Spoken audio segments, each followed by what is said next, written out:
Hello, my name is Leo Riella. I'm the medical director of the kidney transplant program at Mass General. I want to spend 3 minutes talking about some frequent questions about deceased donor kidney transplantation.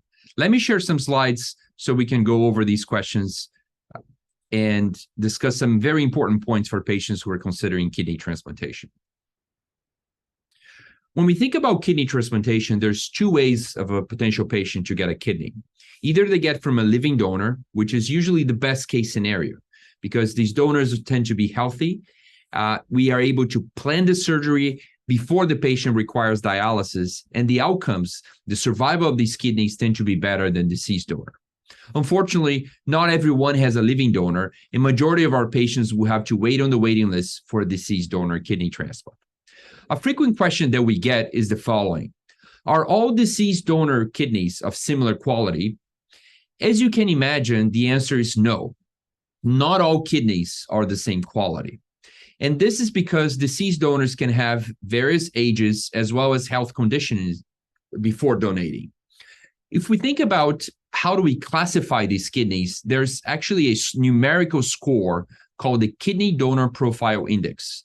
So this score estimates the quality of deceased donor kidney, taking into account about 10 different donor characteristics, including age, which drives a lot of this number.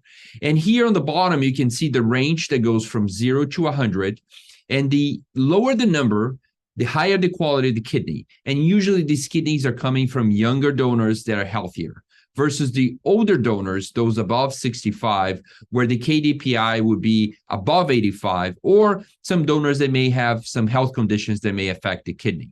It's important to know that when we're looking into kidneys that we're considering for transplant, we already excluded kidneys that we are not considering because of the quality.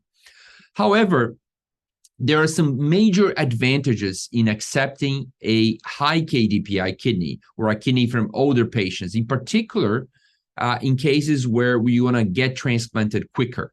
And I have an example here.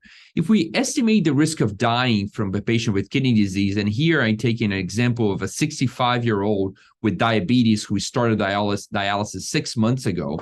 If we look at their 1-year mortality, 17 out of 100 patients that remain on dialysis after 1 year will unfortunately pass away, versus about 4 out of 100 of those that are able to get transplanted. So staying on dialysis can carry a 4 times greater risk of dying compared to undergoing transplantation. So in patients like this one, considering getting transplanted sooner with a kidney that may be of lower quality is more important than waiting on dialysis, which can significantly affect the survival of our patients.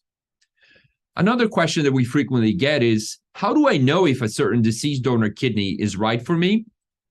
And it's important to know that even though we look at the KDPI score, we don't accept kidneys just based on that. The decision to accept a kidney is also based on reviewing the biopsy, the aspect of the kidney during surgery, as well as the numbers in the pump when some of these kidneys get retrieved. And only then we decide if this is a really good quality kidney. So on the biopsy, we can look in the microscope and see if there's any permanent damage or scarring that would prevent this kidney from working. And finally, this is a very individualized decision that your transplant team will help guide you through. So in summary, deceased kidneys may come from donors with different ages and health conditions. The KDPI is a numerical score that estimates the quality of a deceased donor kidney. A higher KDPI is usually from an older donor and may last 2 to 3 years less than a kidney from a younger donor. Nonetheless, older patients may benefit from receiving a kidney from a higher KDPI donor because this would avoid them to stay longer on dialysis and also allow them to get transplanted sooner. Thank you for listening.